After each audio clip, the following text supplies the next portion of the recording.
Almost 8 months ago, I put together a list of who I thought was going to be the top 50 players in Major League Baseball for the 2023 season. And what's crazy is nobody even got mad at me. Not even a little bit.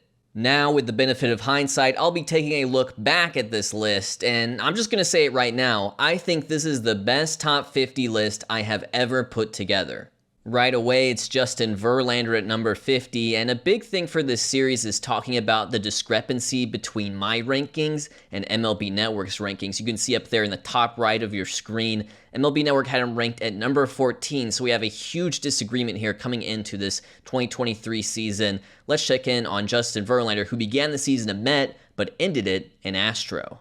So I've made these player cards for their stats, and right off the bat, sorry, that FIP is probably supposed to be a 3.85, not a 4.85. One stat you may not recognize right away is pitching plus. So this is from Eno Saris. It's a combination of his stuff plus and location plus models. Location plus, you can probably kind of surmise what that means. How well are you locating your pitches in good areas? Stuff plus, a combination of velocity, movement, and release point. Like most plus stats, the average is going to be 100. However, in this case, it's not a huge range. Like the absolute top of the line pitching plus guys will have like a 110 or 115. So a 105 for Verlander is quite good. If you don't care about that, just ignore it. You can look at his ERA. You can look at his WAR right here. And as you can see, the WAR will also be corresponding with a little bit of a guide here I built based off FWAR to say, hey, a league average, full-time starter is going to be worth about 2 WAR. Here's what a top 100 player needs, about 3 WAR. A top 50 player needs about 4 WAR, at least for the 2023 season. And, if you want to be top 10, you're going to need about 6 WAR, and you're going to want to be the best player in baseball, 9 WAR. Looking at Verlander's performance, it wasn't quite top 50, but at the same time, I think, 162 innings of 3.22 ERA, especially considering he opened the season, not even ready to go. He was injured, and still made 27 starts, still an impact pitcher in this league. Yet at the same time, I knew he was not going to repeat his 2022 Cy Young campaign, so this is kind of a win for me in a sense because rating him at 50 was definitely going against the grain. I think almost everybody would have probably rated him better than that. I did not. I was kind of ageist. I was like, he's another year older. The stats from 2022 won't hold up. He was good, but 3.3 F4, and F4 is just one way of looking at it for pitchers. Again, that's based off FIP. You want to talk about ERA, maybe it's closer, but this was not quite like a slam dunk top 50 year for Justin Verlander, but it was a good year. He's a good pitcher. I'll also be taking a look at viewer feedback and comments left behind, just so you guys know, I'm not the only one under the microscope here. You're going to be scrutinized as well. I'm sorry, but JV at 50, oops me. Might get egg on my face here. At the end of the day, you got a little bit of egg, but, it wasn't like a wet, runny one. It was just a nice scrambled egg on your face. I think I did okay with this pick at JV in terms of number 50. Number 49, George Springer. As we get through sort of the upper 40s here, we're talking about players that were really fringy for me. They were really debated against other guys who didn't quite make the list, and we'll definitely be talking about those fringe cases. MLB Network also had him ranked at number 49th, so we were right on the same page there. Springer's been a fixture on this Foolish 50 over the past few years because he's such a consistent hitter. I was actually excited about the defense this year. I liked the idea of the move over to right field with guys like Kiermaier coming into center in Toronto. George Springer ultimately was not a top 50 player in Major League Baseball this year. In fact, he was basically the platonic ideal of an average everyday player, coming in with a 104 WRC plus. 100 is league average, so he was right around average in terms of that stat. I'll also point out fielding run value right here. I borrowed this from StatCast. So StatCast has outs above average, but they also have fielding run value where they convert those outs into runs. So these are runs. You can think of it as an analog for defensive run saved or ultimate zone rating, just the StatCast version. He came in -1 there, 2.2 FWAR overall. This was by far the worst offensive season of George Springer's career, and I think just given where he's at age-wise, it's highly unlikely we will see him on this list next year, although I would love to see a bounce back. He's one of my favorite players. Number 48, Luis Robert Jr. The White Sox were a mess, but he was great. This is one of the best picks you'll see in this video. One of the best picks I've made overall, to be honest. MLB Network had him ranked at 86th. I had him at 48. So that's very exciting stuff for me. I kept the faith after I ranked him 25th last year and things didn't quite go his way. He was hurt a lot. This year, just an excellent season. Played the full season, and it was just really fun to watch Luis Robert Jr. on what was ultimately a really disappointing Chicago White Sox team. With 5 F4 exactly right on the dot, he was actually more of a top 25 player this year than purely top 50 player this year. He was awesome, and a lot of that WAR was driven by his excellence defensively. He's a great defensive center fielder. StatCast had him rated as plus 12 runs above the league average center fielder. He slugged over 500. His WRC plus was 128. He had 38 home runs, 20 steals, just a great all-around season for Luis Robert, who played a career-high 145 games. Awesome stuff. He was fun to watch all year long. Luis Robert, 2 spots ahead of Verlander? No way. And when the commentator puts it that way, this was a really gutsy pick. I mean, Justin Verlander was coming off a sub-2 ERA Cy Young season. Luis Robert hadn't really played a full MLB season ever. But you know what I did? I tried to project for the future. I looked at their ages. I looked at some stats that I thought would best describe what they could do in the future, and that's what this whole list is about. Past performance is great, that's great, but it doesn't guarantee that you're going to perform in the future. According to this commenter, at least I didn't waste too much time. First couple spots on the list are so ridiculous that I decided real quick not to bother with the rest. I wish they had.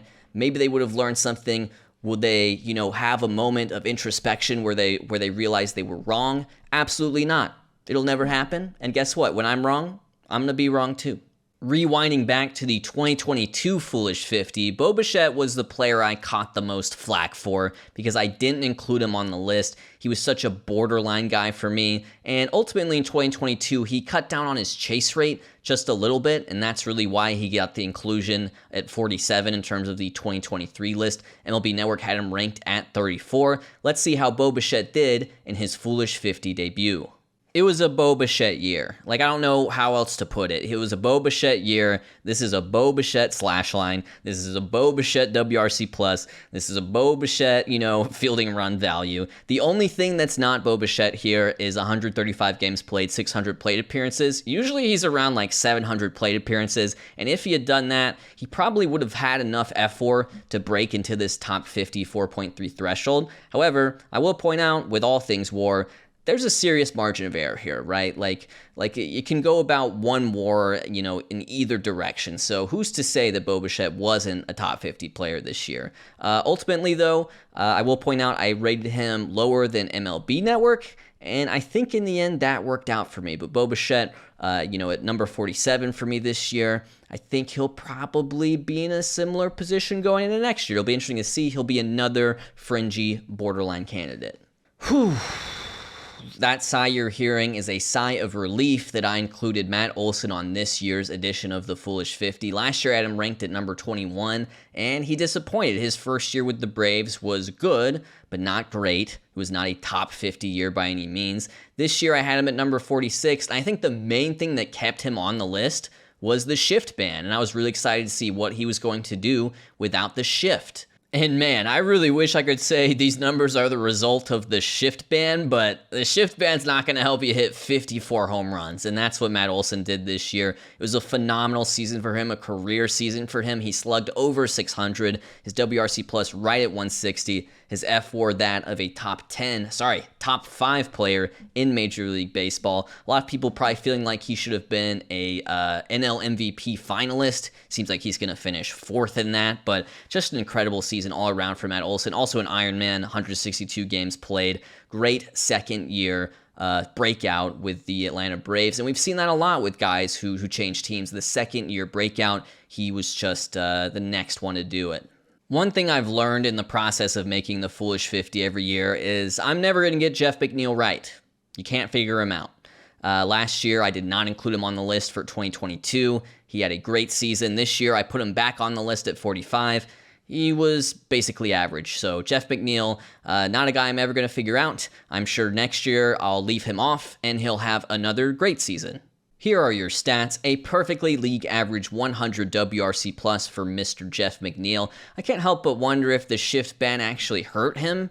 he would be sort of the poster child for someone who the shift ban could actually hurt, just because he has such great bat control and he was getting a lot of hits against the shift, or at least in positions where fielders normally would be if they were not shifted. I don't know. I just think he's kind of he's going to kind of teeter-totter throughout his career. He's going to have great years. He's going to have not so great years. The point is, I'm never going to be able to predict them. He's a really unique player with a really unique skill set, but ultimately what he does is sort of hard to predict. Number 44, Wander Franco finished the season on administrative leave. And if you don't know why, you're totally free to Google it. But before that unceremonious end to his season, he was having a breakout type year. He was, at one point, the prospect in baseball. And not just the prospect for any given year, but the best prospect we'd seen at least since, Bryce Harper. Like, it was that level of hype for him. He was given an 80 grade by some publications. So let's see how he was doing, at least before his season ended.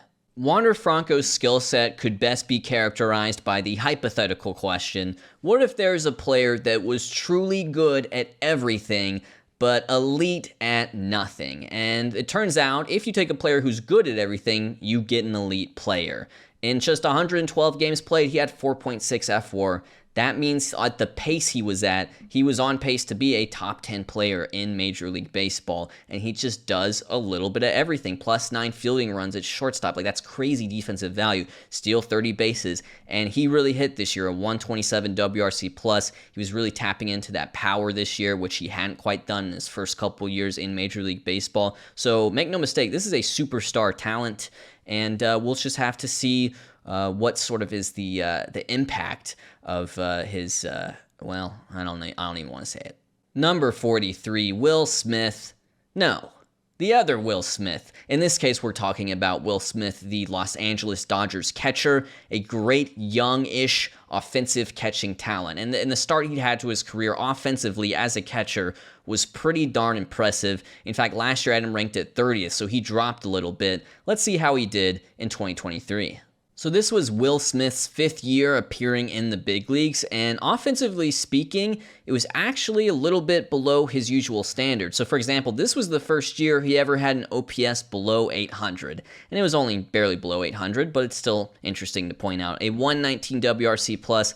His defense is kind of the thing that prevents him from moving up the list to some degree, because if he could hit like this, but also have, let's say, prime JT Realmuto type defense, then yeah, you could probably make the argument he's the best catcher in baseball. He is a below average, generally thought of as a below average defensive catcher. He's worked really hard to get to that point, to be able to stick at catcher in the long term, and there's a lot of value in just playing the catcher position. But yeah, Will Smith, 4.4 fWAR on the season. That puts him right on the fringe of top 50, and I imagine he will occupy a similar spot on next year's list. I ranked Spencer Strider at 42. MLB Network had him at 65. I will point out, just for the sake of transparency, Spencer Strider is the only player on this top 50 list who has my cell phone number and sometimes sends me a text message. Spencer Strider is a strikeout artist. He's had a historical start to his career. In fact, just broke the Braves single-season franchise strikeout record. And yet, sometimes we've seen that these great strikeout numbers, these great underlying nerd stat numbers, don't always lead to the best ERA. So what gives with Spencer Strider in 2023? This is a great time to talk about ERA and FIP. You can see his ERA was 3.86, his FIP a run lower, 2.85. These stats are scaled the same. Ideally, over a long enough sample size, they will be the exact same. But yeah, fielding independent pitching here is based off the 3 true outcomes of strikeouts, walks, and home runs. As you can see, his ratios in those numbers are incredible. He gets a lot of strikeouts, he doesn't walk too many guys, his home run rate is fine, and because fWAR is based off FIP and not ERA, his fWAR was 5.5, so he was, one of the best players in baseball and totally deserving of a spot on this list, according to that metric. If you looked at a WAR that was based off runs, with his ERA being just below 4, then it probably would have told you that he's not deserving of a top 50 spot on this list. I think what I definitely was excited about in terms of Spencer Strider this year was just like full starters workload. How will he handle it? He handled it really well, I thought. He threw 186 innings this year, made 32 starts,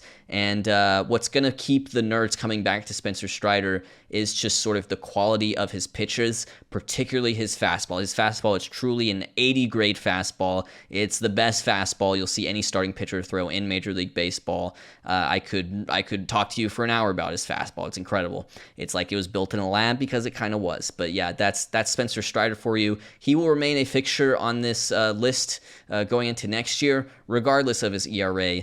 Yeah, we'll just have to see what the future holds for Spencer Strider. All right, that's it. I'm calling it. I'm calling it right now. 2023, the year I'm done with Byron Buxton. All right.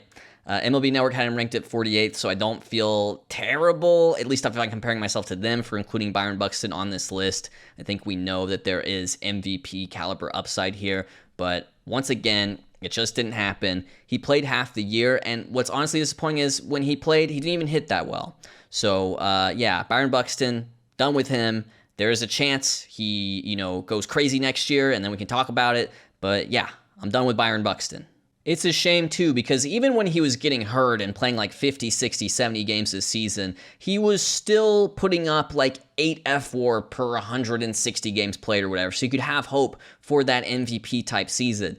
This year, though, just where's the value? Where's the value? This guy had a 98 WRC+, so he didn't even hit above averages. On-base percentage was below 300. He's not stealing bases. He stole 9 bases in 85 games. I mean, in this environment, that's really not much to, write home about. And the fielding run value here, there is none to speak of. Like, he was a DH only this year. You have Byron Buxton, who, when he's at his best, is this electric center fielder, and in the hopes of keeping him healthy and preserving him, he played DH all year. So he did not see the field all year.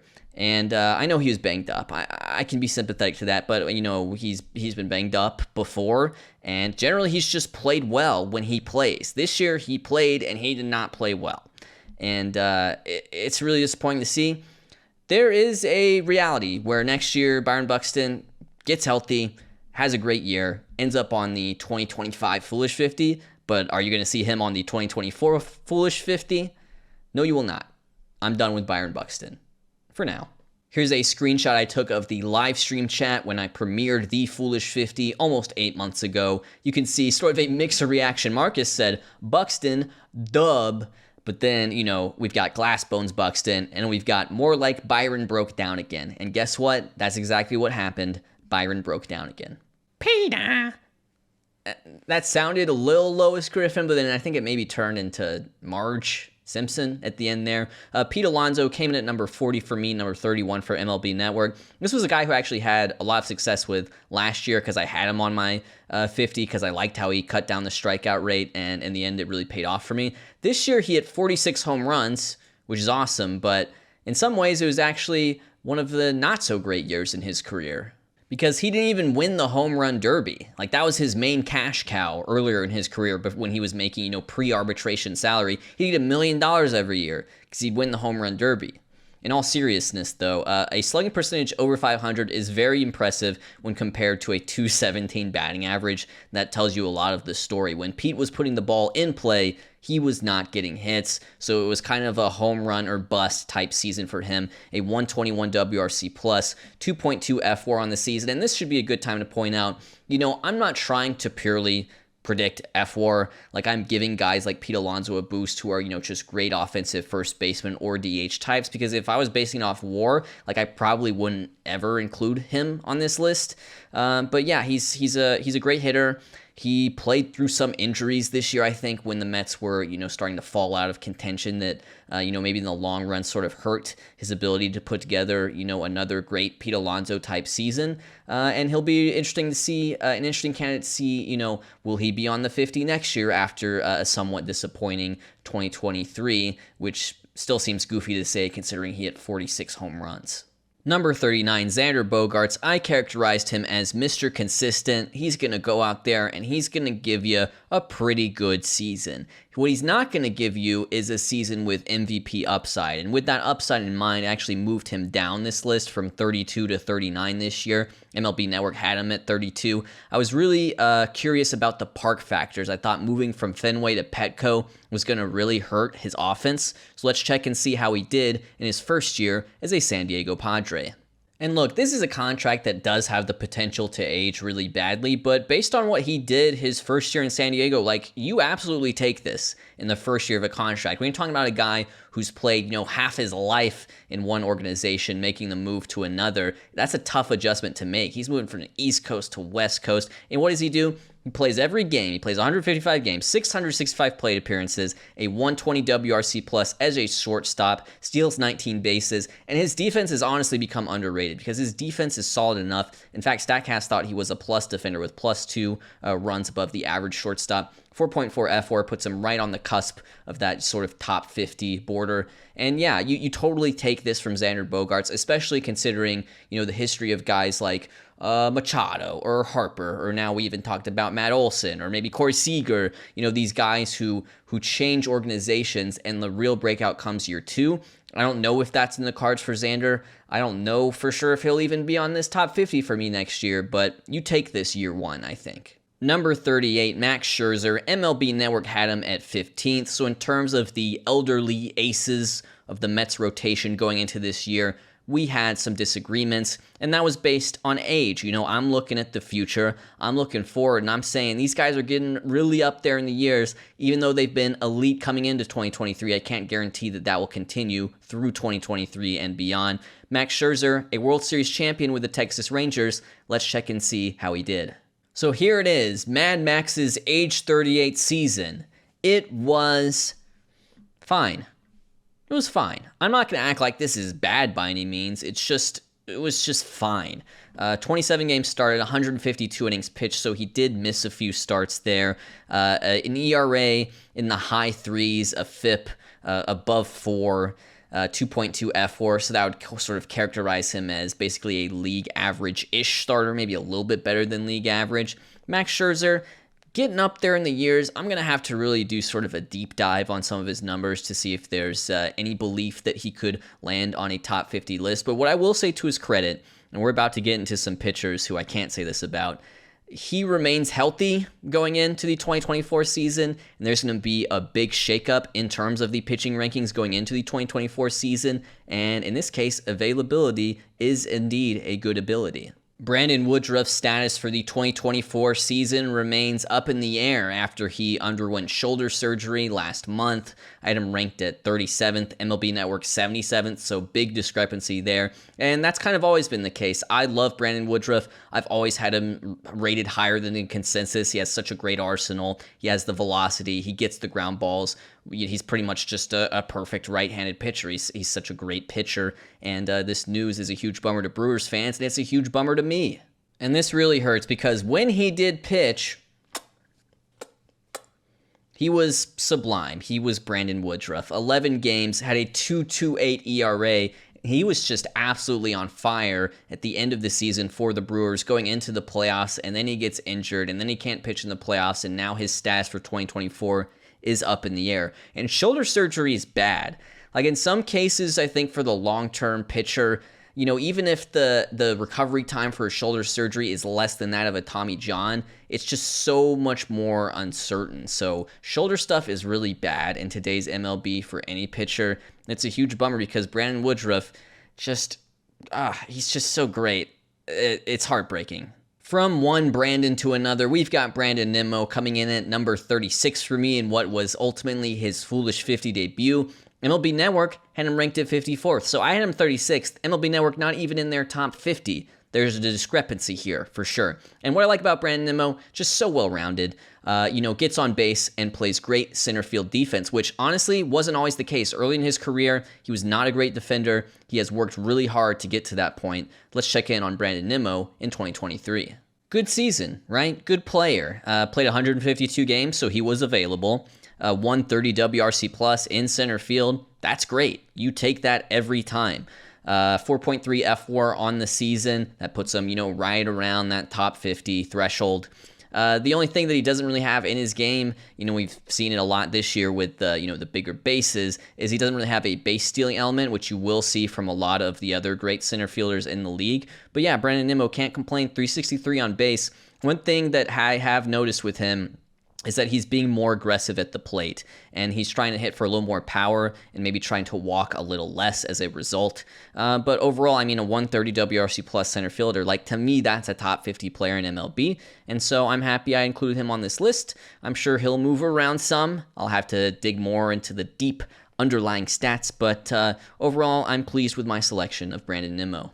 Some viewer feedback from a Mets fan, at least based on the profile picture. Nimmo over McNeil and Pete is crazy, in my opinion. And yeah, I could totally see how that would be an interesting take coming into the season, but, McNeil ultimately didn't hit as well as Nimmo. Pete hit about as well as Nimmo, but Nimmo, of course, with more defensive value overall, just because he plays a way harder position, center field versus first base. So in the end, that works out for me, although I can totally understand the sentiment given the time. You are not alone in this sentiment. This comment got, 4 thumbs up.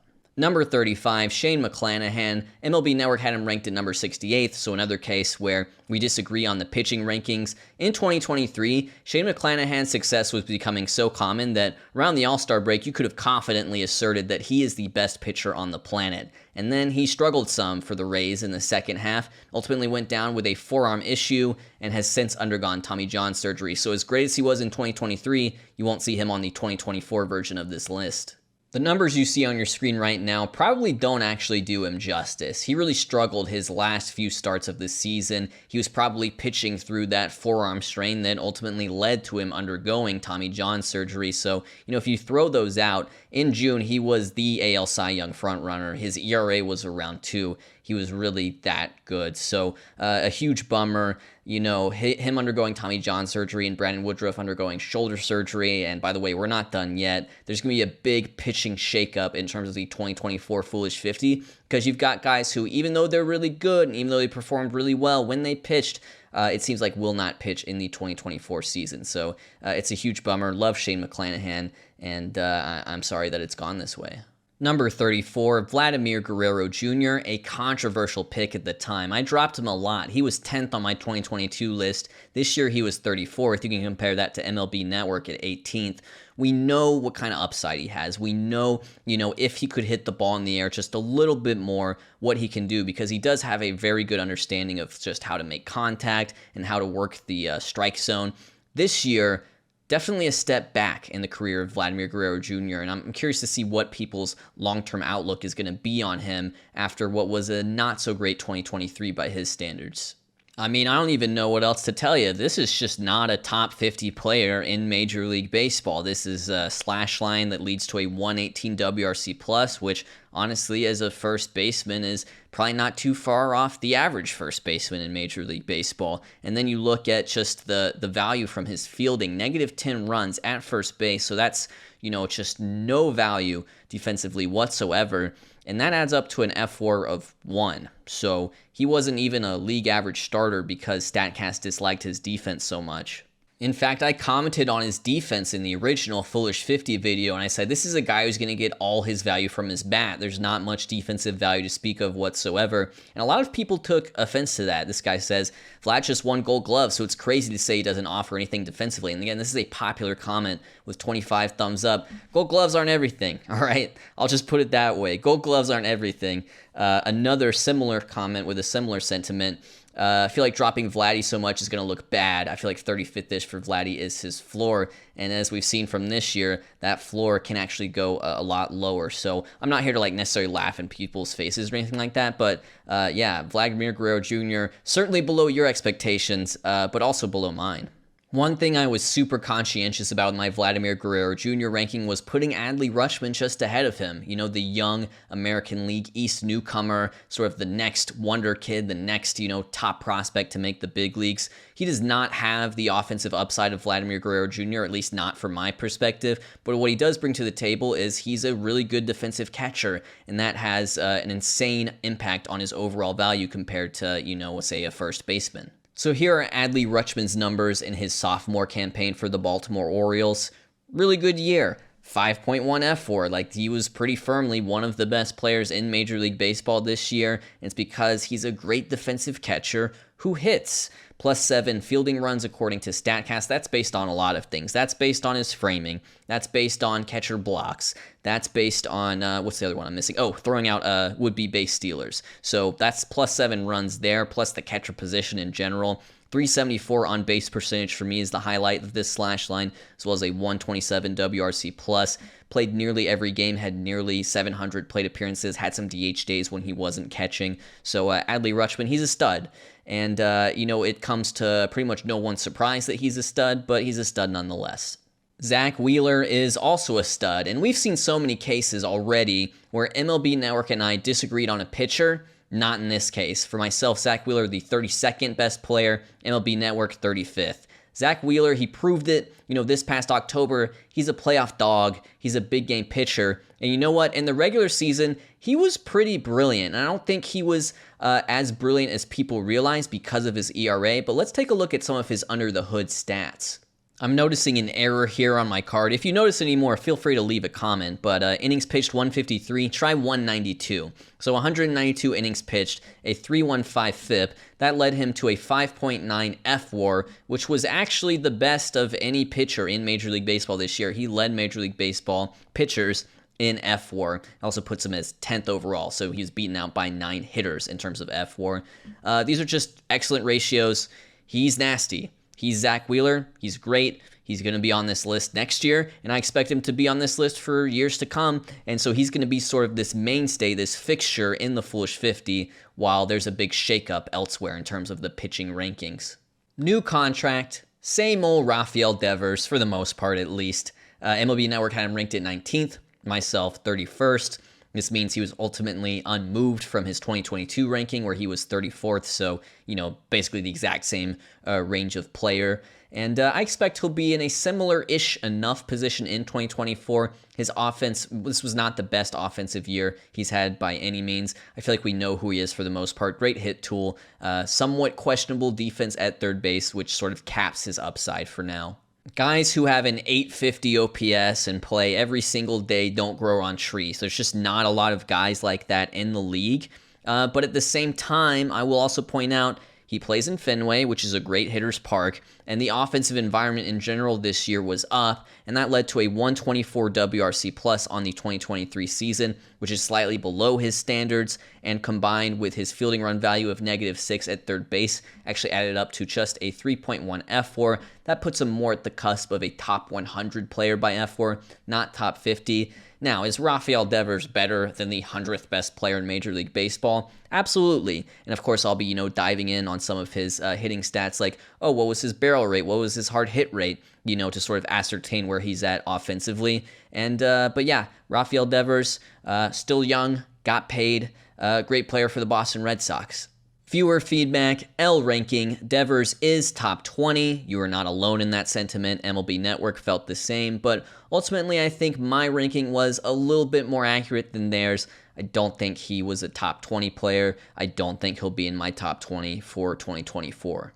Kyle Tucker, number 30, exact same ranking as MLB Network. This is a guy who I think people thought I might have underrated a little bit because he is truly just so incredibly well-rounded. He runs the bases well, he hits well, there's just not much of a weakness to his game, plays good defense in right field. You can see his cannon of an arm actually in this highlight. It's quite the throw. But yeah, Kyle Tucker, just a great all-around player on the Astros. How did he do in 2023? Great year, right? And no surprise, he's a great player, but his 2023, offensively speaking, was significantly better than his 2022. This year, he had a 140 WRC plus, slugged over 500, stole 30 bases, hit 29 home runs, so he just missed out on that 30-30 season. One thing I thought was a little interesting, -5 runs according to fielding run value. That's from StatCast.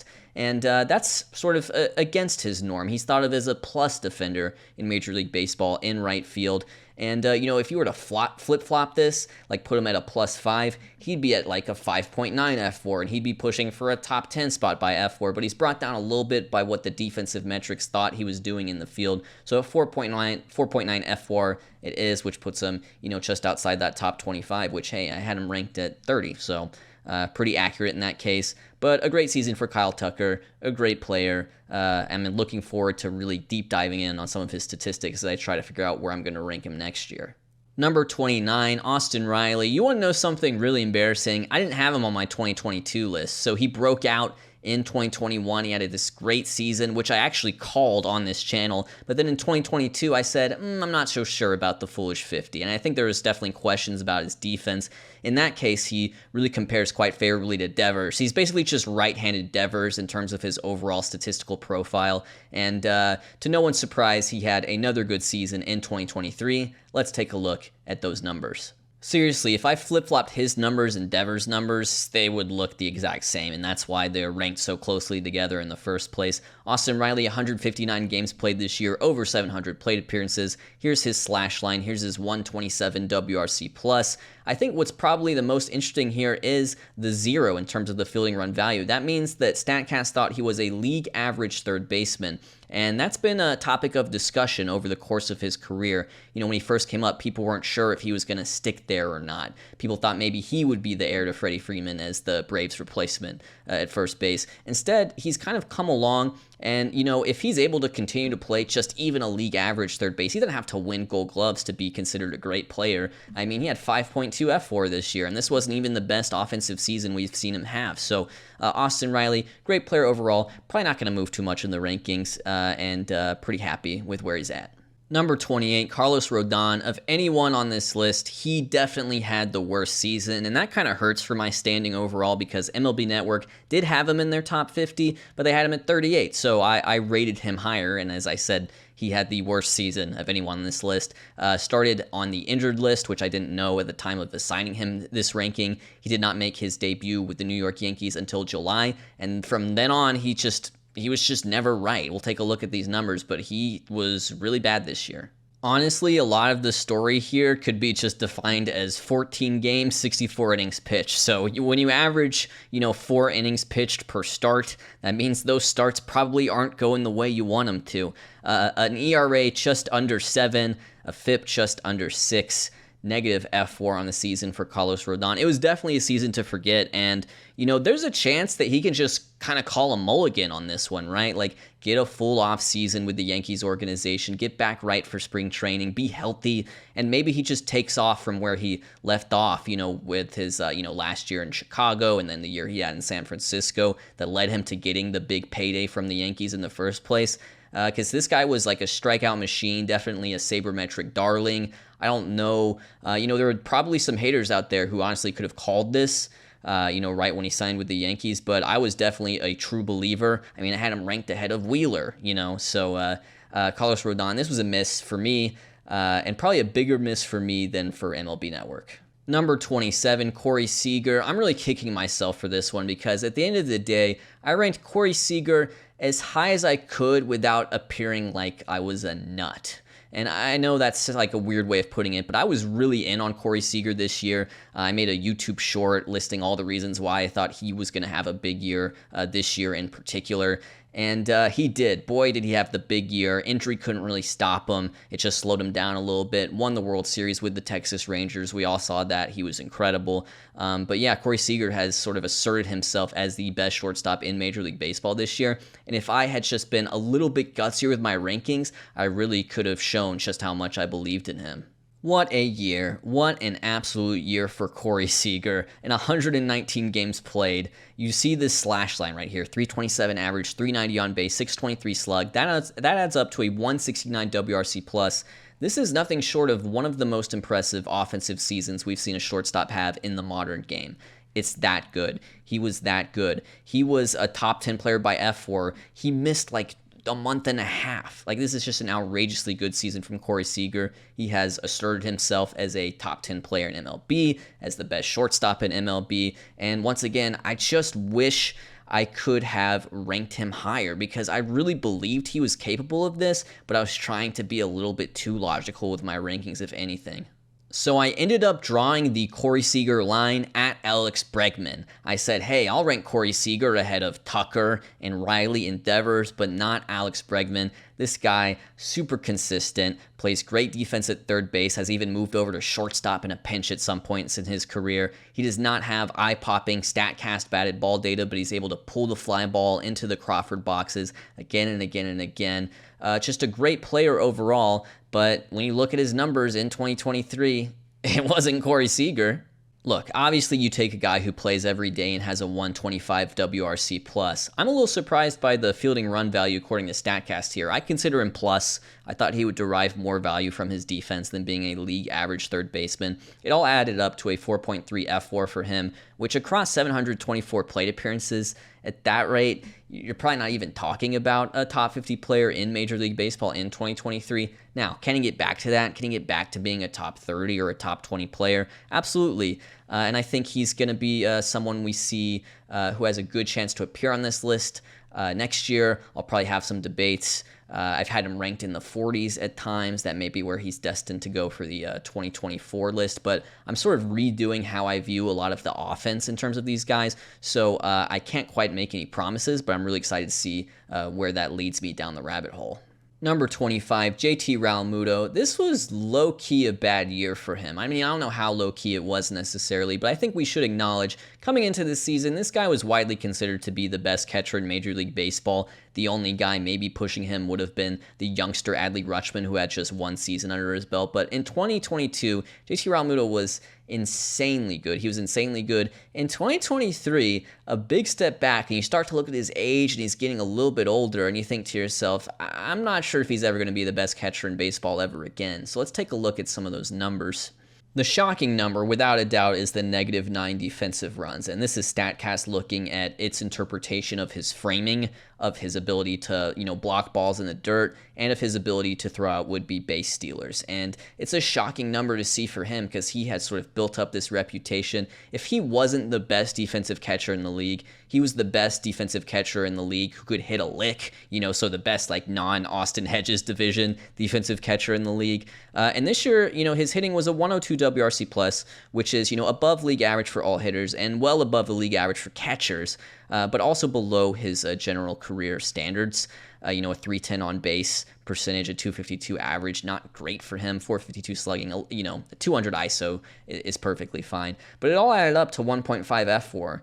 And again, given the fact that he is in his 30s and in the general trend of the aging curve, this happens to catchers sometimes. Sometimes they just kind of lose that athleticism they need to play that elite catcher defense, and then what you're left with is sort of a husk. I'm not sure if that's JT Realmuto's fate. I'm curious, for me personally, to see if I'll even rank him in the top 50 this year. But I think it goes without saying he's probably not going to be considered the top catcher in Major League Baseball going into the 2024 season. I think probably Adley Rutschman has that secured. Number 24, Francisco Lindor. I really struck gold with this guy in 2022. I had him ranked at 38th. I think pretty much no one would have had him ranked in their top 50 even. He was thought of pretty lowly after his first season with the New York Mets in Queens. In his second season with the New York Mets, 2022, he was great. And you know what? In 2023, he had a really good season. I think maybe people aren't appreciating just how good he was in 2023. His numbers, once again, excellent. Excellent for Francisco Lindor, and if anything, I regret ranking him a little bit low at 24. I mean, I'll freely admit right now, if you just purely looked at how I ranked the shortstops going into 2023, I didn't know ball. Sorry, Francisco Lindor. 160 games played this year, a 121 WRC plus, which I feel like is around what he normally does, at least when he's, when things are right for him. But, when you have a 121 WRC plus like Francisco Lindor, and you're deriving so much value from your base stealing, 31 stolen bases this year. He went 30-30 this year. I feel like no one even noticed. And then he's always had elite defense, +5 fielding runs according to StatCast. That's actually a little bit lower than he normally has. But hey, that didn't stop him from having 6 F4 this year. Back-to-back 6 F4 seasons for Francisco Lindor. Once again, a top 10 player in Major League Baseball by WAR. Just a great overall player. Francisco Lindor, Mr. Smile, he's the man. And I might have disrespected him just a little bit. I'm personally really looking forward to Aaron Nola being on a different team next year. I don't know if that'll happen for sure, but he is a free agent this offseason. He has perplexed the sabermetric community because he often underperforms some of his expected stats, and I think some of that has been based on the assumption that it's because the Phillies' defense is goofy. We'll have to see. Aaron Nola ranked him at 23, MLB Network 79, and in this case, I would have to say MLB Network definitely got the better of me. One reason I love Nola, and will honestly continue to love Nola, is he's a workhorse. He threw 193 innings this year. He's one of those rare pitchers in Major League Baseball that comes into the year with the potential to throw 200 innings. And if things had gone his way a little bit more, he would have reached those 200 innings. You look at his ERA 4.46, that's not great, right? That's not a great ERA at all. When you bring in the FIP of about 4, that makes things look a little bit better. And because F4 is based on FIP, he's at 3.9, which puts him, not in the top 50, but close-ish. We'll have to see. He's sort of oscillated between having great seasons and not so great seasons, at least in terms of his ERA. Even if it seems like his process has been similar, the results have been very different at times. So I'm interested to see where he ends up with this whole free agency thing. He could just come back to Philly.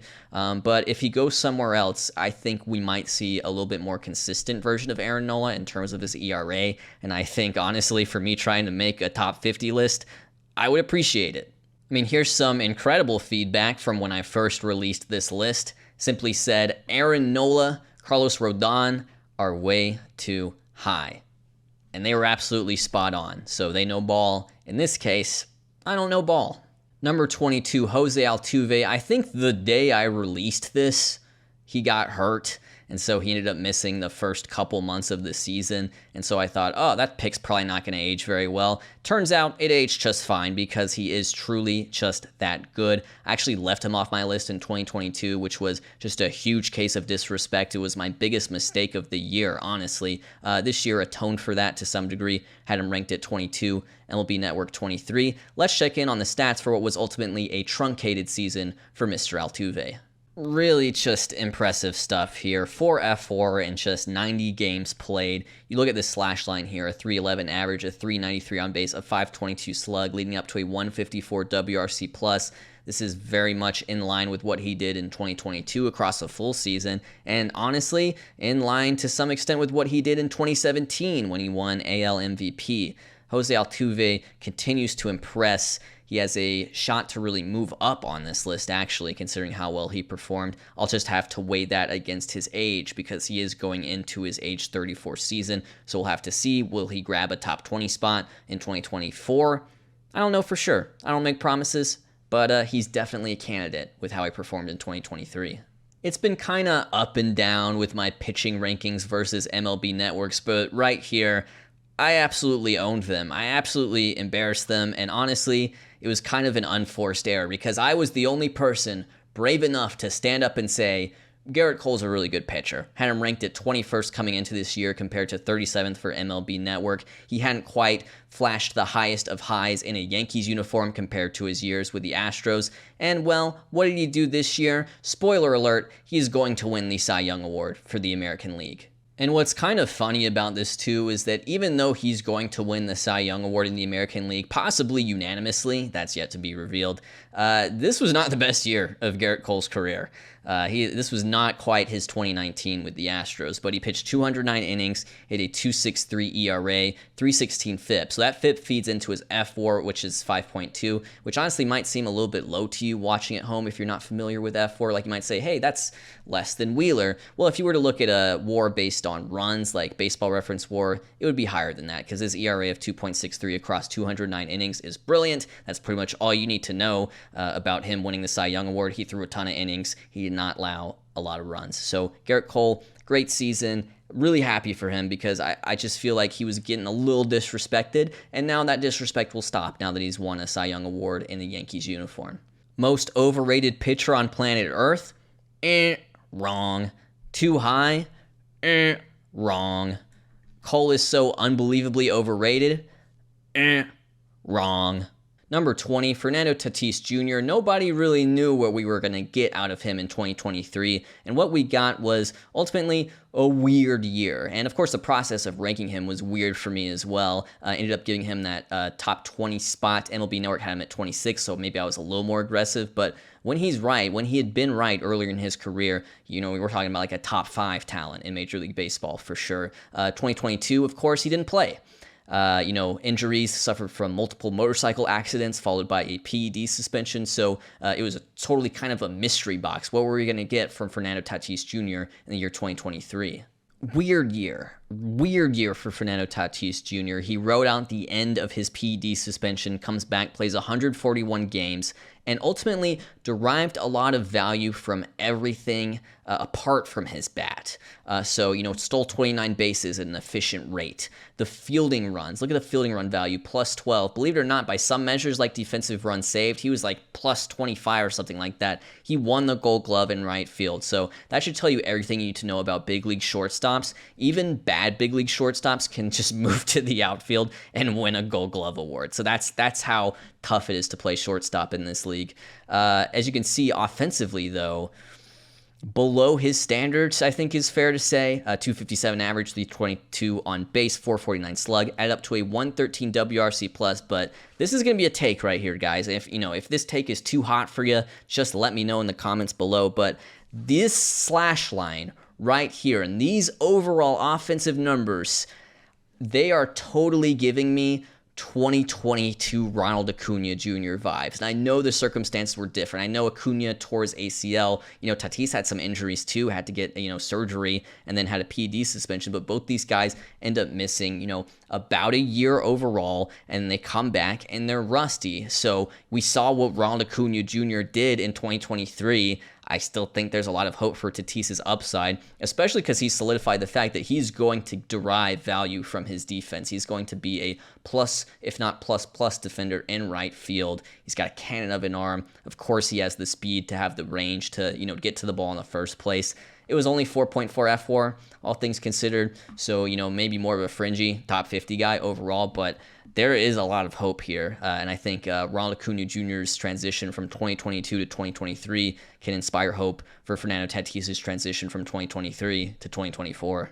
Number 19, Mr. Bryce Harper himself. You can tell this portion of the rankings was me sort of shrugging my shoulders and saying, hey, I know you're top 10 when you're right, but I just don't know if you're right. In fact, Bryce Harper at the time of this ranking was projected to miss maybe half of the season after undergoing Tommy John surgery the previous offseason. Instead, he rushed back. It was really surprising. He was in the lineup by May. He was playing the field, playing first base by June, and he just picked up right where he left off. He's a great player. He's Bryce Harper. He's a superstar. Let's talk about his 2023. This is a very Bryce Harper slash line across 126 games, which is impressive considering he had a serious stretch where he just wasn't hitting home runs. He didn't homer for like a month. But he was still getting on base, of course, with a 401 on base percentage, 142 WRC plus on the year. I've read recently that he's going to play first base for the long term for the Phillies, and that's sort of interesting to me. I don't know how much that's going to affect how I rank him. Obviously, we know what he can do with the bat, but we also know now he can be a league average first baseman. And honestly, I would maybe project him to do even better because he's not going to be learning that position on the fly like he was this year. So ultimately, for his overall defensive value, even if he's moving down the spectrum a little bit from right field to first base, I don't think it really affects his overall defensive value in the league because he's probably going to play a little bit better at first base than he did in right field to begin with. And it's going to keep him healthy. So I'm excited about the change overall. I'm excited about Bryce Harper. I think the question for me next year, quite simply, is top 10 or not. And we'll have to see. I'll have to sort of deep dive in terms of what I think of his offensive upside for 2024. I know this is probably like let's go laugh at Bailey in hindsight. What an idiot. He ranked him at number 18 type moment. I understand that. If you're here to do that, feel free. Go right ahead. But I'm going to be proud of myself right here because in 2022, Ronald Acuña Jr. was not a top 50 player in baseball whatsoever. And I think sort of giving him this top 20 spot represented the benefit of the doubt to some degree, right? Like MLB Network had him ranked at 25. That's a big difference. A difference of 7 spots at this point in the rankings is significant. So yeah, Ronald Acuña Jr., he was my 18th ranked player. And you know what? He's going to win MVP. So let's talk about those numbers. Yeah, believe it or not, those stolen base numbers, that's real. That actually happened. I really wish I included home runs on here because I would have loved to see the 41 home runs next to the 73 stolen bases. He's the founding member of the 40-70 Club and 40-60 Club and 40-50 Club and 30-60 Club. Incredible slash line. He hit 337. He had well over 200 hits, slugged nearly 600, 170 WRC plus. If there's any knock on his game right now, it's the defense. He just does not look all that confident out there, which is a little bit surprising at this point, given that before his ACL tear, he was even at times a league average center fielder, much less right fielder. He just doesn't have the range to make the plays right now, at least not with confidence. Has a great arm still, is a great arm in right field, but overall, StatCast not loving his defense. And honestly, if it did, that's the one thing that's separating him from, say, this being like a prime Mike Trout type season. When Mike Trout could do it all and put up like 9 or 10 more, he has to settle for 8 because of the defense. But still, almost certainly going to win NL MVP, and he's going to launch himself well up this list, I imagine, somewhere in the top 5 for 2024. You can see the reaction to this ranking at the time, at least, was kind of mixed. We have some question marks, which is people's way of saying, are you sure about that?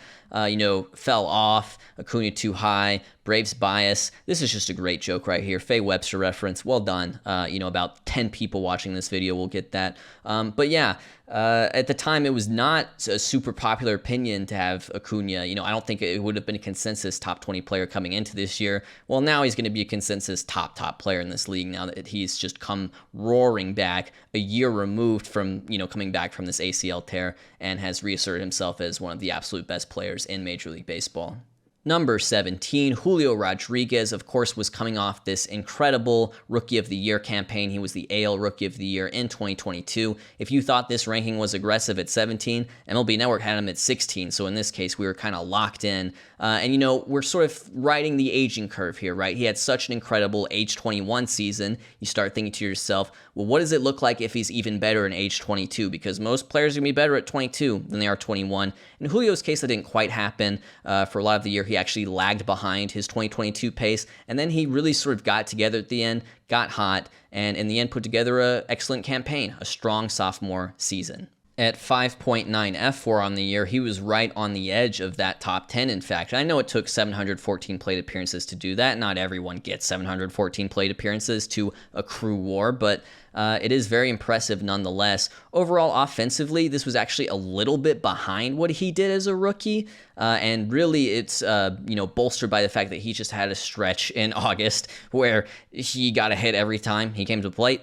Otherwise, he was actually a little bit behind his rookie pace, stole 37 bases, and the big thing that I think really excited me about Julio Rodríguez, both as a rookie and this year, is what he can bring to the game defensively, because when he was coming up as a prospect, everyone knew he had pop, everyone knew he had speed, but I don't think even people in the Mariners organization quite knew just how good of a defender he could be. A lot of people were like, oh, maybe he'll play like a good right field. No. He's a legitimate stud in center field, at least right now at this stage of his career. I mean, +9 fielding runs in center field, that's insane value, and that's how you get that F4 in the first place. So just a fantastic player overall. Really excited, stoked about what Julio Rodríguez has become for this Mariners organization. And I expect he'll either be ranked similarly or maybe a little bit higher going into the 2024 iteration of this list. Sandy Alcantara. This guy was a huge win for me on last year's edition of the list. Last year I had him ranked 40th. He went on to win the unanimous Cy Young Award for the National League. And I was way ahead of the curve. Like, that was way higher than, just about anyone would have ranked him going into the 2022 season. Certainly a lot higher than MLB Network had him.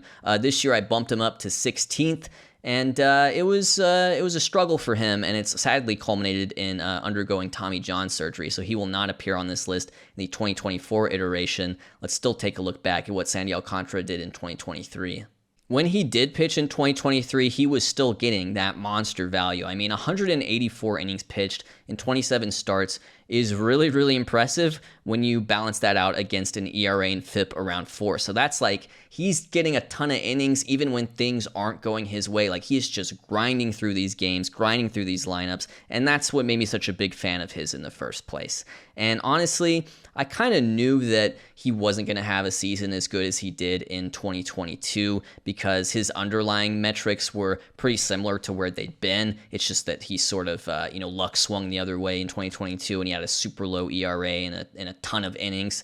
But I was surprised to see him struggle so much this year. I mean, just to have those two numbers right there over 4, they tell you a lot. And it's really unfortunate. This guy has such great stuff. I mean, his pitching plus of 108, that's still a very impressive number. It's because he has, such great velocity, and he's able to maintain that deeper into games. And we're really going to miss him in 2024. And, this elite pitching talent has sort of dropped like flies, and it's really unfortunate. It's going to cause a big shakeup in terms of my rankings, and I think it's making me a little bit biased because I'm starting to wonder, does the pitch clock have something to do with this? And I know there have been studies that shows, maybe the injury effect of the pitch clock is a little overblown, but when it's affecting the top front of the line starters, the guys who throw the most innings in the season to begin with, I'm starting to have some questions, and maybe it's just a little too anecdotal at this point, but it's a real shame that 2024 won't feature Sandy Alcantara on the bump every 5 days, and he will be missed.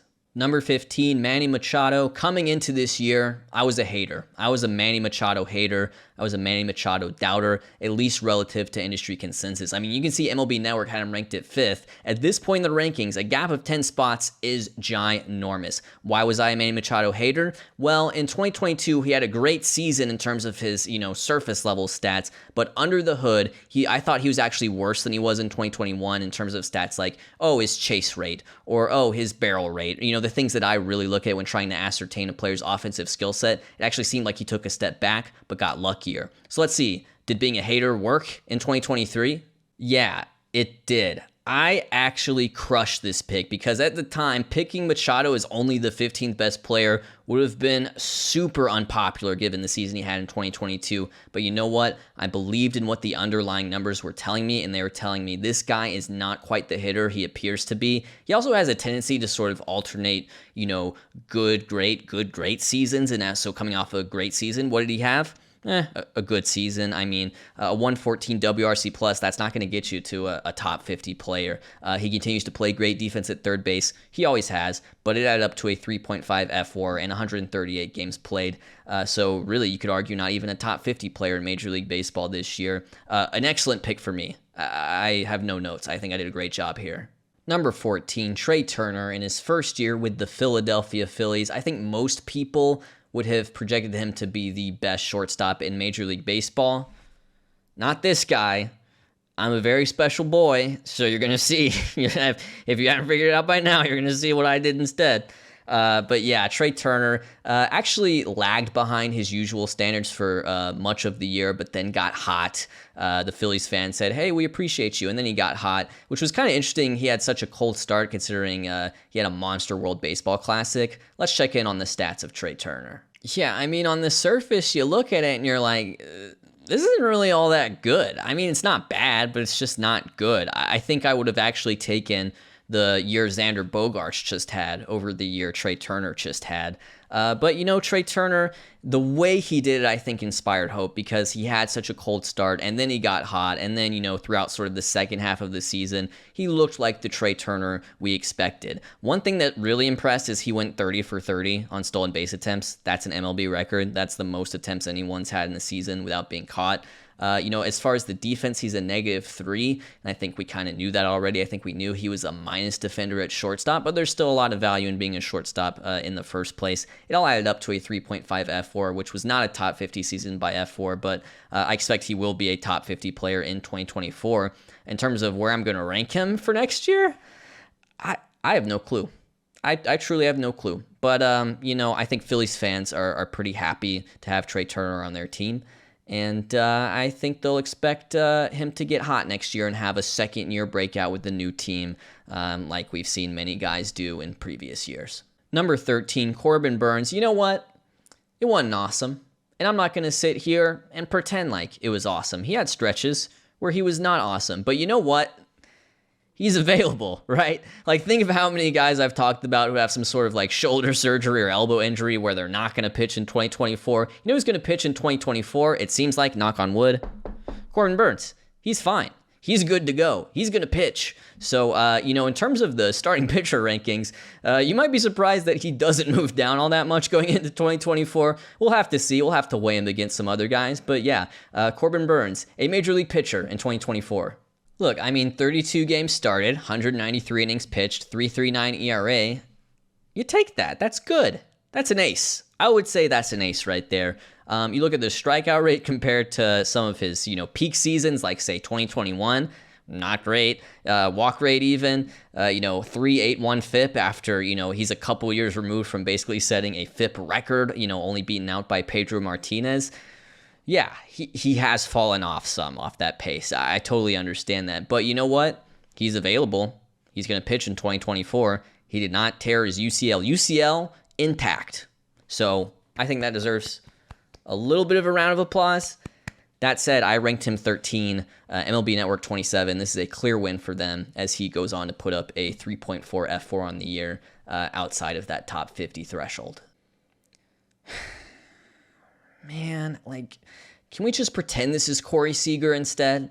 Okay, in all honesty, Carlos Correa had him ranked as the 12th best player in Major League Baseball, perhaps more importantly, the best shortstop in Major League Baseball, which at the time would have been a super hot take. So let's say maybe the consensus was more towards Trea Turner. Well, I made the argument, hey, Carlos Correa is a better hitter than Trea Turner and better defender than Trea Turner, so shouldn't he be ranked higher? And you know what's messed up? I still kind of believe that. Anyways, Carlos Correa, I was sort of playing like the devil's advocate here of hey, we don't really know about injuries. We don't really know about physicals. We think it's so easy to predict these things. And you know what? It backfired. So let's talk about it. Because he played. For the most part, he played in 135 games, 580 plate appearances. That's pretty impressive for a guy who 2 teams backed out of signing entirely because of the physical. He still played in 135 games. But did he play well? No, he had a 96 WRC plus. That means he was a below league average hitter. His slugging was below 400. His average was 230. And then look at the fielding run value according to StatCast, actually at -1, which is a huge bummer because I think a lot of this ranking was based on the idea he's like a plus shortstop defensively, and Trea Turner is a minus.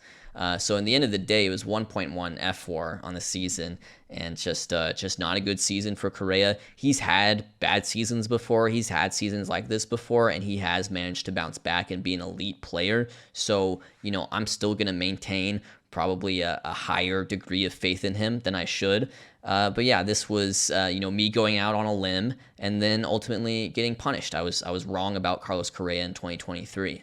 When this take dropped in the live stream chat, there was definitely a mixed reaction, but definitely skewed more towards negative, more towards me being totally wrong. We do have some W, we do have some, based Bailey, but look at some of these comments. So high on Correa L. This is a meme, so people, basically thought I was joking.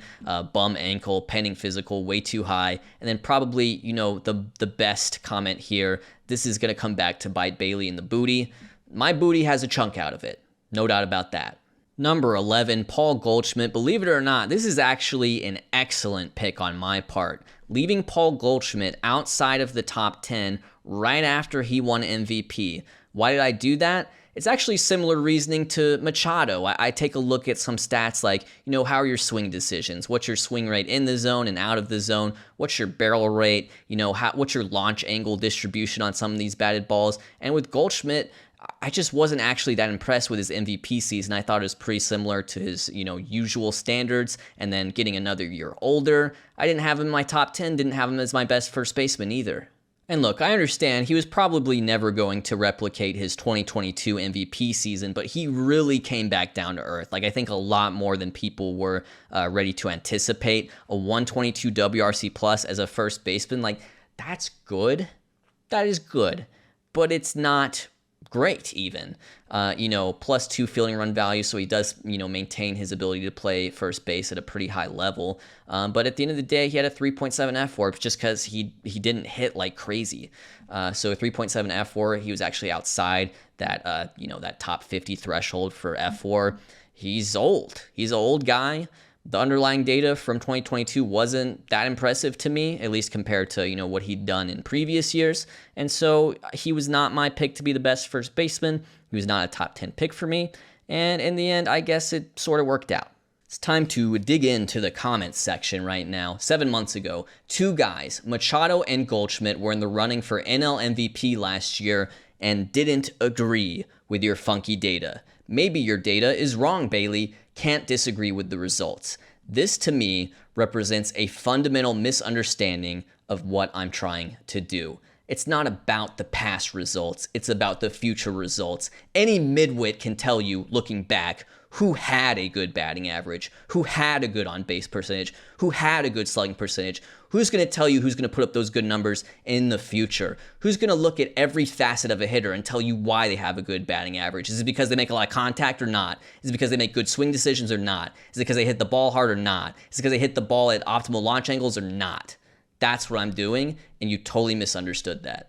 The perfect player to compare Paul Goldschmidt to in this case is Freddie Freeman, because I looked at all the same numbers for Freddie Freeman, and I said, hey, Freddie Freeman had a really, really good season in 2022, but if you look at the underlying metrics, he's even better than that. So I had him rated as higher than Paul Goldschmidt, which was not, necessarily unpopular, but not also super popular. I think things would have been split probably 70-30 in Goldschmidt's favor. Had him top 10, had Goldschmidt not top 10. It totally worked out. I mean, Freddie Freeman's probably going to move up this list. He had such a monster season in 2023. Just look at these numbers, man. Look at them with your eyes. 730 plate appearances and this slash line. That is just so much production in general. And also, he's sneaky good at stealing bases. He's always been a sneaky good base runner, but now that the bases are bigger, he's going to steal 23 bases at a pretty efficient clip. He's going to play plus defense at first base. And you know what? It's all going to add up to a 7.9 F4. He's going to be among the best players in Major League Baseball. This slash line is just so beautiful. 331 batting average, 410 on base, 567 slug. He was a doubles machine this year, 163 WRC plus. He's Freddie Freeman. He is a machine. He is the man. He's better than Paul Goldschmidt. He was better than Paul Goldschmidt a year ago, even though Paul Goldschmidt won MVP, and now we can all see it. It was probably about time I got smacked in the face again. I was having such a great time with Goldschmidt and Freeman and talking about my process and talking about how I'm so smart and I know so much about hitting peripherals. Here's Jacob deGrom. I ranked him as the best pitcher in Major League Baseball yet again. He pitched in 6 games. Underwent Tommy John surgery. Texas Rangers won the World Series without him. MLB Network had him ranked 28th. I keep trying to be like Mr. Smarty Pants, like, oh, you guys don't predict injuries that easily, like, Buxton or Correa. You think you know everything about injuries. Jacob deGrom, very injured. I know it's only 6 games started, but these ratios are ridiculous. 13.4 strikeouts per 9 versus 1.2 walks per 9. So that's like, 11 strikeouts per walk or something like that. 2.13 FIP. 117 pitching plus, which, just to review, that's stuff plus, location plus, Eno Saris. You can find it on Fangraphs. It's great stuff, actually. But this is top of the line, absolutely, at 117. 2.2 F4 in just 6 starts. That's like, 10 F4 pace, basically. He's Jacob deGrom, and I'm sad that this Tommy John surgery sort of marks the end of an era. Jacob deGrom won back-to-back Cy Young Awards in 18 and 19, but it was really the 2020s where we saw the best versions of Jacob deGrom, just, where it seemed like he was not just the best pitcher on the planet, but maybe the best pitcher of all time, just couldn't sustain it at all. His body couldn't sustain it. So, I would say somewhat unlikely to pitch at all in 2024. He may, make a return to the mound with the defending World Series Rangers in, maybe September or something like that. But he's really sort of gearing up for 2025. And, for the sake of the list, he's not going to be on it. And unsurprisingly, some of you, called it from the get-go. Having deGrom that high is crazy. Dude can't stay healthy. This one said they're surprised that I'm buying what deGrom's selling after I, dinged Verlander and Scherzer for being old and having injury risks. I guess the difference there, looking back on it, was Verlander and Scherzer, I'm dinging them for being old and injury risks, partially because of the wear and tear. Like, they've thrown a lot more innings than Jacob deGrom, just in general. So, I was thinking if deGrom could stay healthy, he's actually got a lot of life in that arm. Maybe that's a weird way of putting it. But, at the end of the day, I've ranked Jacob deGrom insanely high on this list for like the last 3 years, and he just hasn't pitched very much. And this sort of puts an end to that. Number 8, Yordan Alvarez. Guy's got bad knees. I know that's a weird way to start things off, but it's always just helpful to remember guy's got some bad knees. He's a young man on some old man knees. But he is also, one of the best hitters in Major League Baseball, if not straight up the best. Like, that's how good of a hitter he is. He's very much in contention for the title of best hitter in Major League Baseball. This year, didn't always have a chance to show that off because of, injuries. But he grabbed a top 10 spot on this list. Let's see if it was worth it. Kind of, sort of, not really, maybe. You'll see it moving forward into this list, but pretty much anyone I have ranked ahead of Yordan Alvarez has a much stronger defensive component to their game. He doesn't really have that. He had, -3 fielding runs in the outfield this year. He's had, long stretches of his career where he doesn't really play the outfield much at all. He's played a lot of DH in his career as well. So because of that, it's unlikely that he'll ever put up like a monster season purely just in terms of WAR. So if I was basing his ranking just off WAR, he would probably be ranked lower. I mean, look at this. He had 4.5 F4. I know he only played 114 games, but he had 4.5 F4. So that's more around, this range rather than this range right here. But WAR isn't everything, and I do tend to give guys like Yordan Alvarez a boost just because between hitting and defense and base running, hitting is probably the one we have most figured out in terms of quantifying it, and hitting is what Yordan Alvarez does. Another big-time hitting year for him when he played, 293 average, 407 on base, 583 slug. Just it's like you built a hitter in a factory. That's the type of hitter he is. He is a joy to watch, and I would love to see him play, 150, 160 games next year. That's really just my hope for him because we know how good he is. So all the consensus, absolute top of the line third baseman in the league flopped a little bit this year by their standards, but of those top tier guys, Jose Ramirez flopped the least. So I think in that regard, going forward into the 2024 season, he's going to be considered by the industry to be the best third baseman in Major League Baseball. He's been a mainstay on this list ever since I started making it. He's been a top 10 player. 2022, he was ranked 5th. This year, he was ranked 7th. MLB Network had him ranked as 8th, and we'll just have to check in on those stats. So a couple things. One, maybe it's dumb to have any sort of critique of a guy having a 5 WAR season. The second thing I'll also say is Jose Ramirez is my favorite player in Major League Baseball. Full stop. I think he's so fun to watch. I think it's so fun to watch a guy with that body type be that athletic. He's just maximized his game. Just completely maximized his game. He is as good of a baseball player as he can possibly be, and I find that just awesome to watch every time. He is my favorite player in Major League Baseball, full stop. This year, 156 games played, 691 plate appearances. Great, awesome. You played the full season, 123 WRC plus. He's had better years than that. 28 stolen bases, plus 4 fielding runs. This is what it's all about with him too, because he's a guy who can derive a lot of value from both his base running and his defense. He's a underrated third base defender. He always has been. I know, guys like Chapman or Arenado or Machado, or I guess now Ke'Bryan Hayes get a lot of the shine for that position defensively, and I don't think he's quite on that level, but he's always been a plus defensive third baseman, at least in my eyes, and that adds up to the 5 F4. He will be considered, I think, by many people as the best overall third baseman in Major League Baseball going into 2024.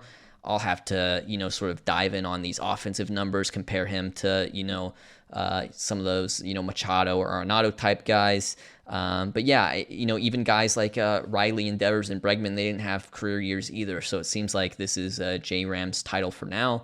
And I sort of regret not giving it to him, going into this year. He was my second rated third baseman. Number 6, Mookie Betts. Should have had him ranked higher. Honestly, he had such a great season. MLB Network had him ranked at 4. I think that's a better ranking overall. Actually gave Mookie a boost this year. And to be honest with you, I don't really remember why. I don't remember what I dug into that gave me that impression. But in 2022, I had him ranked at 11th, which is, really low. Probably the lowest anyone would ever go on him. This year had him at 6th. He had a great year. I honestly think a year just as good as Ronald Acuña's, MVP year. I'm assuming Ronald's going to win, but I think in terms of value, Betts was just as good, if not better. I guess the main topic of discussion for Mookie this year is the defense, right? And look, StatCast didn't love it, -3 runs, but it's not necessarily the quality of the defense, it's where he played. He was all over the diamond. This is a guy who had purely been a right fielder throughout his major league career at least, and now all of a sudden he's bouncing around, he's playing a lot of second base, he's playing some shortstop even, and he's really just showing what an incredible athlete he is. So, look at that -3. I'm sure some of the other defensive metrics like, defensive run saved or UZR might have a more positive impression of his season, but doing that while moving around, like that means a lot, and it does mean he had more of a positive defensive impact on his team, at least in my opinion, than say Ronald Acuña Jr. did. And then if you look at the offensive numbers, yeah, he didn't steal 73 bases, but if you look at things like just the slash line, he's definitely comparable, and that's why his FWAR is, right up there. Mookie Betts, incredible year. Career high 39 home runs. He actually beat out his career high, which was the previous year at 35. Drive line, maybe, encouraging him to add a little muscle, add a little power. It has paid off, even if it's made him a little bit less dynamic, because, it's kind of sad to see only 14 stolen bases this year. And this year, the year of the stolen base, that's becoming less of an element of his game. But he is still proving he's able to reinvent himself, moving around the diamond, basically being this super utility type player almost. So Mookie Betts, great player. I think pretty good chance he moves up a couple spots. I definitely should have ranked Mookie Betts ahead of Nolan Arenado, and I continue to sort of fall flat on my face in terms of ranking Nolan Arenado, because in 2022, I ranked him at 41st. He was an MVP finalist, and then this year I said, oh, I get it. So he's just awesome. So I'm gonna rank him 5th, and then he was not even all that great. MLB Network had him ranked 6th, so it's not like there's a huge discrepancy there. But let's talk about Nolan Arenado's stats in 2023, because it was an interesting year. I'll start with defense, +4 fielding runs, and again, this is StatCast. This is not the only measure of defense out there. You can look at defensive run saved, you can look at ultimate zone rating, but this is StatCast, and by his standards, this is pathetic. I mean, that's how good of a defender he's been throughout his career. This is a guy you expect at least +10 from every year. He's had some years by some measures where, certain defensive stats would have him as like a +20 or something like that. You're starting to look at his age in terms of his defense, and you're thinking to yourself, man, is that who he is now? Because he's fluctuated a little bit on his advanced defensive metrics. Like in 2020, they were just kind of good, and then in 2022 they were back to elite, and now in 2023 we're back to just kind of good. Again, this is modern Brooks Robinson. This is that level of generational defensive third base talent we're talking about, but he is getting up there in age a little bit, so there's going to be question marks. There's also going to be some question marks about the offense, because he had a 107 WRC+. That's not great either. That's well below his typical standards. His 266 average, 315 on base, 459 slug. I know Busch is a pitcher's park, but offense league-wide was up this year, so that's not that great of a slash line, at least when we're not talking about a guy who's, at least in my mind, was going to be a top 5 player in Major League Baseball. Across 144 games, it added up to a 2.6 FWAR. That's not in the top 50. So here's what's going to happen. Next year, I'm going to rank Nolan Arenado like 45th or something like that, and then he's going to win MVP. So I can already, spoil that one for you. Number 4, Juan Soto. I love this guy to death, but I just got to say, where's my upside year, right? Like, where's my Barry Bonds upside year? Where's my year that's like 2020 Juan Soto, but extrapolated across a full season or better? We haven't seen it. We haven't seen it yet, and so I think there's just the slightest bit of frustration because of just how good he is. He's being held to an insanely high standard, and part of it is the way with his defensive metrics have gone. He does not have that much defensive value to a team, so when's he going to go ballistic and have like a 200 OPS plus or whatever? We haven't seen it yet. So let's talk about Juan Soto in 2023. It's so funny to nitpick a guy who has like a 410 on base percentage, but yeah, he does that every year. Some years he might have a 430 on base percentage, 155 WRC plus, pretty much in line with what he's done throughout his career. Fielding run value -6, playing corner outfield. That's not great. 5.5 FWAR. That puts him actually just outside the top 10 for the season, but I think if you were just to ask me, is Juan Soto a top 10 player in Major League Baseball? I'd lean probably yes. The big thing that's sort of keeping him from being like, let's say, a top 1 player is batted ball distribution. His launch angle remains low. He hits a lot of ground balls. And, if he could get that ball in the air without, sacrificing his insane contact ability or his insane ability to draw walks, which, that's no guarantee. You do make sacrifices in baseball, but there is a version of Juan Soto that is, just basically Barry Bonds. And we haven't quite seen it yet. He's still young. He'll be the subject of, trade rumors some this offseason. I'm sure that would be an interesting, frenzy no matter what happens. But yeah, Juan Soto, a great young player. I think there were times where we were like, oh, Juan Soto has next. He's going to be, the best player in Major League Baseball. And, if there's a time for him to start, it might be next year. And we'll get to number 1. But if there's a time for him to do that, it might be next year. We've got a comment here. This is actually what I would call a hindsight comment, which is when, you come in after the season is over and then you criticize, which would actually be more impressive if you did it before the season actually happened. But from Peter Porker, you're always wrong about Soto. You always put him on top. He always falls on his face. LMAO, overrated. I mean, honestly, Peter Porker has a little bit of a point here. I had him ranked at 4th. I had him ranked ahead of Mookie Betts, for example, right? I think a lot of people would have had Betts ahead of Soto. And in this case, he did fall he didn't fall flat on his face, but he stumbled. He stumbled just a little bit. And it's only, I know it sounds crazy. I know anyone listening to this is like, Bailey, why are you complaining about a guy who has like a 400 on base percentage every year, who's that good of a hitter? It's because I know he can actually do better, and that's what's scary about him. Number 3, it's Mike Trout. Mike Trout, the guy with the baseball reference page. This was the 3rd year I've ever done the Foolish 50. This is the first time Mike Trout was not my number 1 player. He was my number 3 player, same as MLB Network. And what led me to that conclusion was looking at some of his underlying hitting metrics. He was just making a lot less contact. He was hitting more home runs, but a lot less contact. I wasn't loving the approach. It was leaning more 3 true outcome-y, like kind of more boring to watch. And I just felt like it wasn't a great trade-off for him overall. Obviously, injury concerns, aging concerns, etc. But it was really some of just his batted ball data and his swing decisions and contact rate that were, scaring me off a little bit.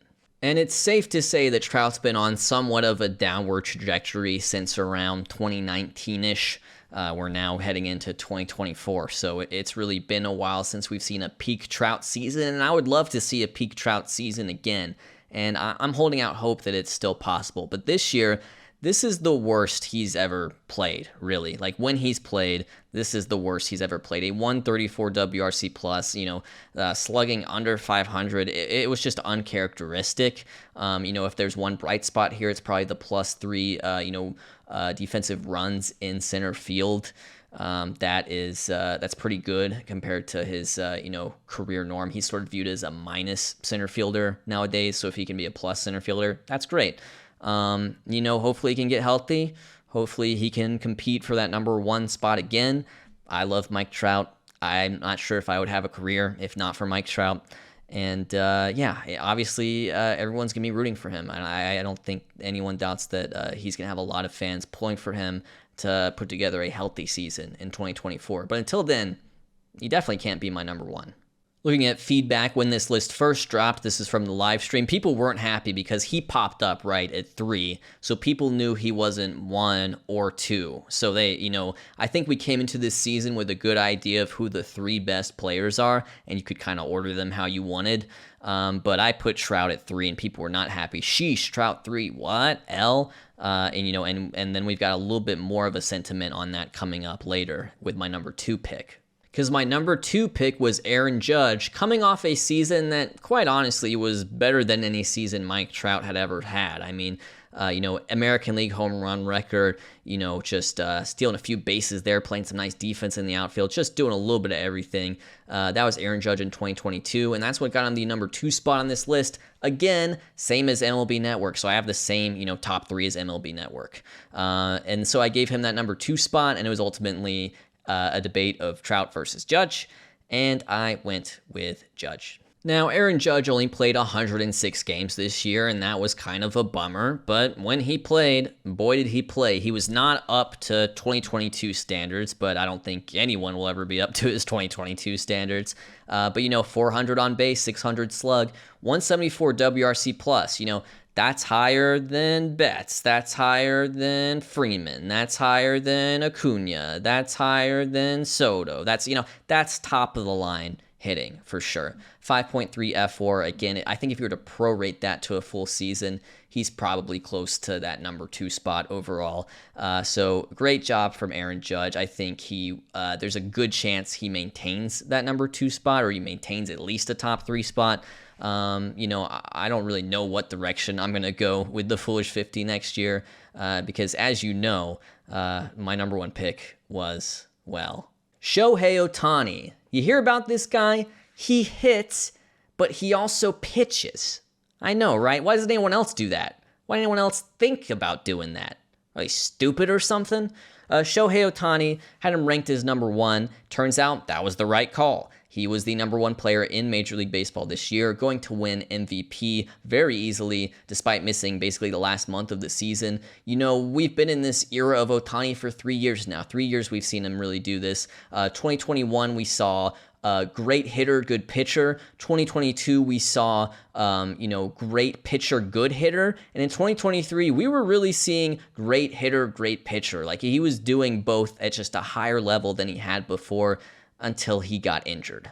And as a result, ranking Ohtani for 2024 is going to be a huge pain, like even more of a huge pain than, say, ranking Bryce Harper was this year. Now, if you just look at his offensive stats from this year, he had 6.6 F4, basically as a DH. I mean, some of those games he was pitching, so he actually gets a good boost in WAR from that. But 6.6 F4 as essentially a DH, that's bonkers. That's absolutely bonkers. Like, that would put him in the top 5 alone. So you could say, hey, even without the ability to pitch at all, Shohei Ohtani is one of the best, if not the best players in Major League Baseball overall. Because look at this hitting. I mean, in 135 games played, he slugged 654. His WRC plus was 180. That's better than Judge. In addition to all the the people I named with Judge, that's the best WRC plus in baseball this year. He was the best hitter in baseball this year. How does that happen? And then we can take a look at the pitching stats as well, if my computer will let me do such a thing. Here's the pitching stats. His pitching stats kind of fell off a little bit as the year went along. Earlier he was really just insanely elite. Like, it seemed like maybe he would even be in Cy Young talk or something like that. No one can have. There's no such thing as 0.9 innings pitched. By the way, I don't know what I was doing there. But 23 games started, 132 innings pitched, 3.14 ERA. That's pi. 2.4 F4, combine that with 6.6 from the hitting. That's why he's the top 1, 9.0 F4 on the season. He was actually worth, I think, over 10 in terms of baseball reference WAR because of the discrepancy between FIP and ERA here. But anyway, Shohei Ohtani, best player in Major League Baseball in 2023. 2024, because he's undergoing Tommy John surgery and he's not going to pitch. Yeah, there's going to be some question marks. I think no matter what I do, I know this much for sure. People are going to be upset with me. That's it. There you have it. That is the Foolish 50 reaction for 2023. Honestly, and you can feel free to knock me down a peg in the comments section, I thought I did good. Maybe that's crazy. Maybe that's absolutely bananas to say. I thought I did a good job on this list this year. Now, we're not done looking at this list because we have to look at players who I didn't include in my top 50. Some of those I was right about, some of those I was wrong about. We also have to take a look at myself versus MLB Network, because that's kind of the fun of this, right? Is I'm comparing myself to the state-run media, and can I do better than the state-run media? We're about to find out. So we're going to do some quick and dirty grading of myself versus MLB Network. I know this isn't necessarily the best way to do it, but it is the quickest way to do it I can think of. These are disagreements. So these are a list of players who we both had in our top 50, but I felt like there was a significant enough rankings discrepancy to be noteworthy, and how many spots apart was noteworthy depended on where we were in the ranking. So for example, 5 spots, if we're talking about 49 versus 44, not a big difference. But if we're talking about 1 versus 6 or or 2 versus 7, yeah, that is significant. So the criteria kind of changed as we moved up and down the list, but these are the 12 I came up with. First, we start with Justin Verlander. I had him at 50, and MLB Network had him at 14. So there's a difference between those ratings. And then what I did is I kind of went and sort of graded myself and tried to decide, do I like my ranking better or do I like MLB Network's ranking better? So that's what this column is right here. Again, these are my rankings, Foolish 50, MLB Network's right here. And this right here, these pluses and minuses are whether I liked my ranking or their ranking. A plus for me if I liked my ranking. So Justin Verlander at 50 versus their 14. I like my ranking. Bo Bichette at my 47 versus their 34. I feel like you could argue that either way, so I'm not going to assign a grade there. Max Scherzer, my 38 versus their 15. I like my grade more. Vladimir Guerrero Jr., my 34 versus their 18. I like my grade more. Rafael Devers, my 31 versus their 19. I actually like my grade more here, but when it's Austin Riley 29 versus 20, I'm going to leave it neutral. I think you could argue it either way. Okay. Gerrit Cole, this was pretty much a slam dunk for me. My 21 versus their 37. This is a better ranking by me. Manny Machado, same thing. My 15 versus their 5. Better by me. But of course, as we get to the top of what is my list, we get to the players that I severely overrated, and this is where MLB Network starts to come back on me. So Corbin Burnes, my 13 versus their 27. Good job by MLB Network. Carlos Correa, my 12 versus their 22. Win for MLB Network. DeGrom, my 9 versus their 28. Win for them. Soto, 4 versus 12. I actually like MLB Network's ranking better if we're just basing it off of the results of the 2023 season. So, we go color code for all that, and we can see it's 6 points for me in terms of what I got right, and then -4 in terms of what MLB Network got right. A couple neutral grades here for Riley and Bichette, who I think are debatable and could go both ways. But in the end, on aggregate, it's me plus 2. It's me plus 2, so I do win that exercise. It's not a huge win, but I did win. So that's not the only thing we can look at, though. We can also look at what I'm calling unique inclusions. So these unique inclusions are players who maybe one of us had in our top 50, but the other didn't. So for me, these are players that were in my top 50, but not in MLB Network's top 50. So that's Luis Robert Jr. at 48. That's Wander Franco. That's Spencer Strider. That's Brandon Woodruff. That's Brandon Nimmo. That's Shane McClanahan. That's Aaron Nola. And so what we're going to do is go and sort of grade them similarly. Do I get a point? Do I not get a point? With Luis Robert, that's a point. That's a great inclusion. I'm happy to have Luis Robert Jr. on my list. With Wander Franco, it might be controversial, but I am happy to have him on my list because he already sort of put up like a top 50 season by WAR before he was even put on administrative leave. So in that sense, I'm happy to have him. This is going to be controversial. I'm actually going to not grade Spencer Strider. And I think most people would be happy to have him on their 50 list, but I know there's some of you people out there who only care about the ERA. And if you only care about the ERA, then you could probably take it or leave him. I think for me personally, I'm super stoked to have him. I think he's definitely going to be on MLB Network's 50 for next year, which is probably a good, litmus test. But I'm going to leave this as neutral because I'm trying to be really critical here. Try to be, not biased. So Brandon Woodruff, Shane McClanahan, also no grade for them either because they pitched great, but injury. So I'm not gonna say whether I feel necessarily good or bad about including them. I think good process, bad results in terms of injury luck. Brandon Nimmo, I'm happy. I was really happy with Brandon Nimmo. I'm happy Brandon Nimmo had a spot on this list. And then Aaron Nola was the big screw up for me. So on aggregate for me, with those grades, that's a +2. And then as we move forward here into MLB Network, I've given them a grade as well. They've got Julio Rodríguez, Andrés Giménez, Marcus Semien, Kyle Schwarber, Jose Abreu, Dansby Swanson, and Max Fried. Those are their unique inclusions. They had these guys in their top 50. I did not. So Urias and Giménez I talked about in my previous video. I had them as players I disliked. and I ultimately think I'm right for that. Jimenez may be a little bit more debatable, but I wouldn't want either of these guys on my list based on the results of the season. Semien was a huge miss for me, and it's probably the instance where MLB Network kicked my butt the most.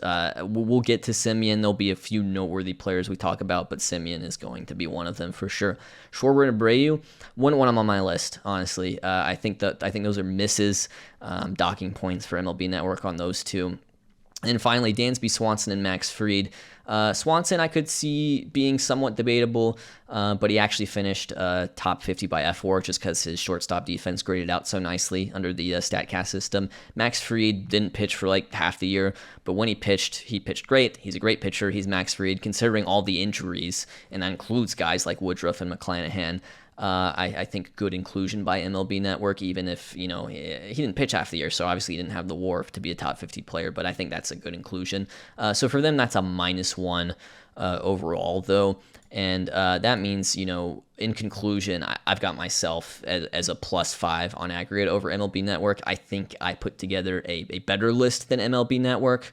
But there were misses. I think Marcus Semien is a pretty strong one. So we're going to talk about some honorable mentions real quick to close out this video review of my Foolish 50 list.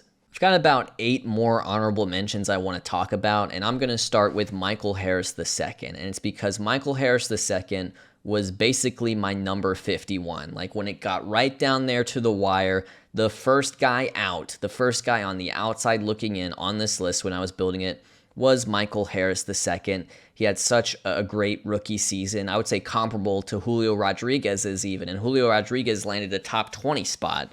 Why couldn't Michael Harris II land a top 50 spot? Well, I had some concerns about, his chase rate, his ground ball rate, things like that, and he did regress some offensively in 2023, a 115 WRC plus. That is less than his rookie year. He actually struggled quite a bit early on, had some injuries, and then, around the second half of the season, definitely played like a top 50 player. And I think he'll definitely be back in consideration for a spot in the top 50 going into next year. Do I regret leaving him off? Do I regret having him be the number 51? Honestly, not really. I mean, a 4F4, 115 WRC plus, I can live with it, but it's going to be all about a deep dive. Do I believe he really improved in terms of things like his plate discipline in order to justify the top 50 spot? Stole 20 bases, plays, awesome defense in center field, but of course I already knew that. I already knew he was great at those things, but before I even published the list. And here's some viewer feedback on that. Truly foolish to leave off Michael Harris II. Debatable, but, I think that is a reasonable perspective to have given the season he had. All right, this is definitely the screw up right here, and I think maybe where I went wrong was I was actually holding Marcus Semien's Ironman streak against him. So Marcus Semien this year, 162 games played, 753 plate appearances, actually broke the record for most plate appearances in an MLB season, with regular season and postseason combined. So what I was thinking is, Marcus Semien's probably going to put up a top 50 season by F4, but he's going to need 700 plus plate appearances to do it. And I'd rather, take my chances on a guy who's going to have F4 at a higher rate. So maybe that's a guy who gets only 600 plate appearances in a year compared to Semien's 700. And so in the end, I kind of held it against him. And I thought, the upside isn't that high. I know he's going to play good defense. I know he's going to steal some bags. I know he's going to hit, above average, but I maybe underestimated the upside. And we saw his upside this year was closer to what we've seen in years like 2021 and 2019. And I thought we wouldn't necessarily see that from him again. He may just be an odd year guy, honestly. But yeah, Marcus Semien, just a phenomenal year. He had a 6-4 season, plus 10 fielding runs. He's a fantastic defensive second baseman, which is really no surprise because he held his own at shortstop, for long enough. It's similar to Tatis moving to right field, right? Like, shortstops are just that good, even the bad ones. 20 stolen bases, really sort of figured out the park in Arlington more this year. That's something he struggled with, and just a complete performance across the board in every single game of the season for the now World Series champion Marcus Semien. He should have been on this list. I messed that up, and he will be on the list next year for 2024. 7 months ago, Semien robbed. Sadly now, I agree. So Michael Harris II was my 51, and Marcus Semien was my number 52. I knew that for sure. In fact, I was so wanting to include those guys that I thought about making it just a foolish 52, but I thought that would be a cop-out. Framber Valdez was not my 53. He was not even the next pitcher I had looking in. I actually had Max Fried ranked ahead of him, but we've already sort of acknowledged Max Fried, given Max Fried his flowers. So after Max Fried, in terms of my rankings, next up was going to be Framber Valdez. And Framber Valdez this year, in the first half, looked like he might be the best pitcher on the planet. Looked like he was going to be like an AL Cy Young contender. And then in the second half, he slowed down, ended up putting together a good season. 198 innings pitched. That's awesome. 3.45 ERA. That's really good, but it could have been better, honestly, considering what a great start he had. And you see the strikeouts were up for him. He's known as this ground ball machine, but this year he was trading ground balls for swing and miss. And early on, it worked for him, and then later on, it didn't work as well. 4.3 F4, that's right on the cusp of top 50. But even for him, I feel like grading off F4 was going to be weird just because he's such a great ground ball pitcher. You expect him to outperform his FIP to begin with. But yeah, that's Framber Valdez for you. A really good year. Do I regret leaving him off? Not entirely, and I think with some of the pitching injuries we've seen, that's kind of opening the door for guys like Fried and Framber Valdez. Another comment from when this video dropped, Framber Valdez is criminally underrated, 108 thumbs up, so a lot of people agreed with this sentiment. I think maybe people would have liked to know that, hey, Framber Valdez was like totally on my radar, that he was like, it was him and then Max Fried, and those were the two pitchers on the outside looking in. I think people would have liked to know that at the time. I think that would have inspired more confidence to say, hey, it's not like I completely disregarded him. I still had him ranked ahead of guys like, Gausman and Gallen and, so on and so forth. So Framber Valdez, criminally underrated. That's some feedback I got at the time, so I'm glad I was able to review him.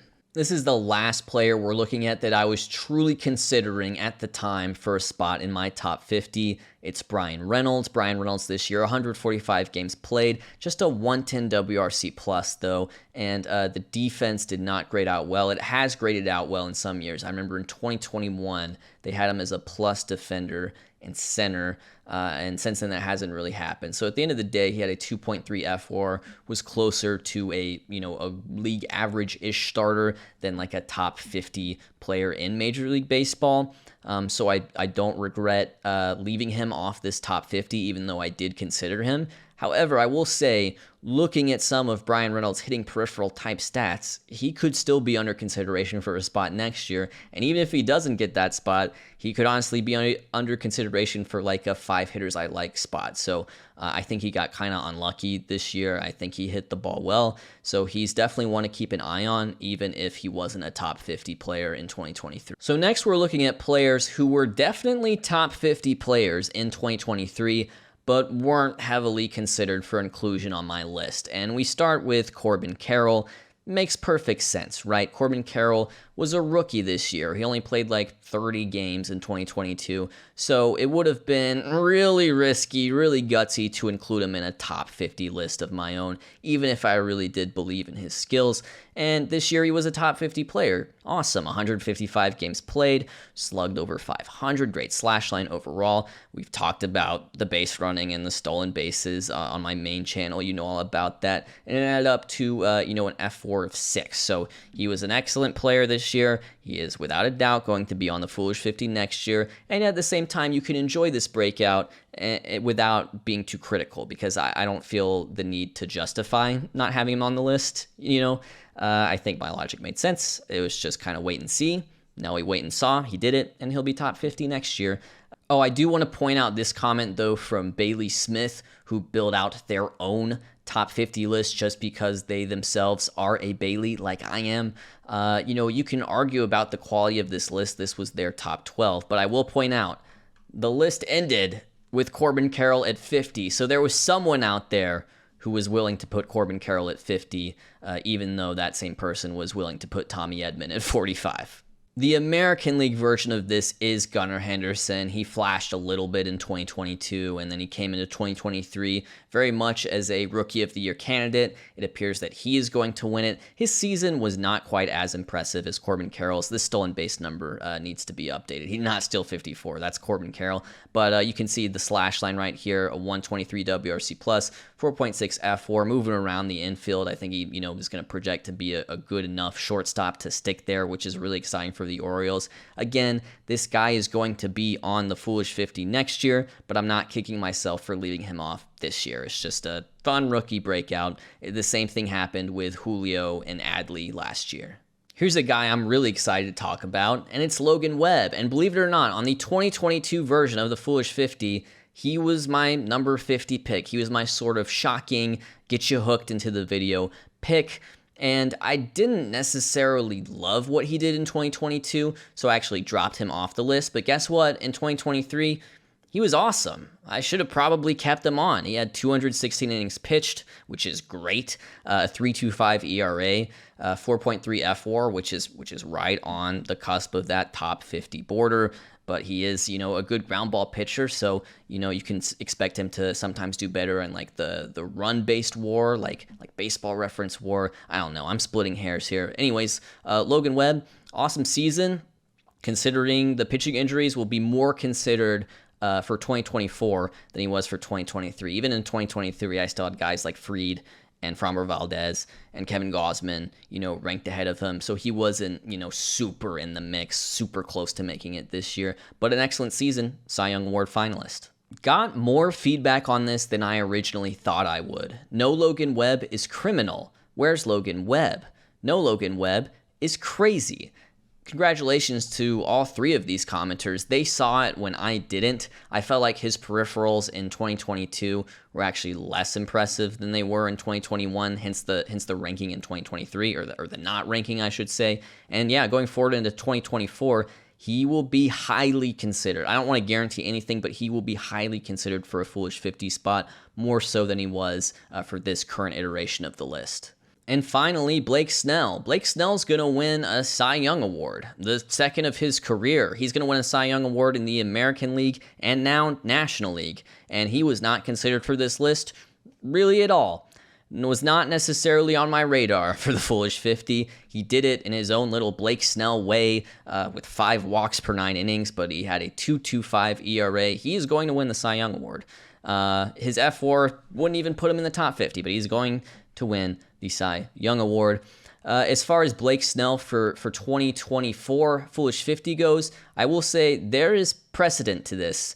When Robbie Ray won the Cy Young Award in 2021, I did not put him on the 2022 list. It paid off. I'll have to deep dive on Snell. I don't know if I'll reach the same conclusions, but I've done it before, and I'm not afraid to do it again. Hey, it's me again. I'm away from home. I don't have my nice microphone or camera setup or anything like that. But I just want to say, if you enjoyed the last hour and 50 minutes of me talking about baseball players, there's more of me talking about baseball players on Patreon.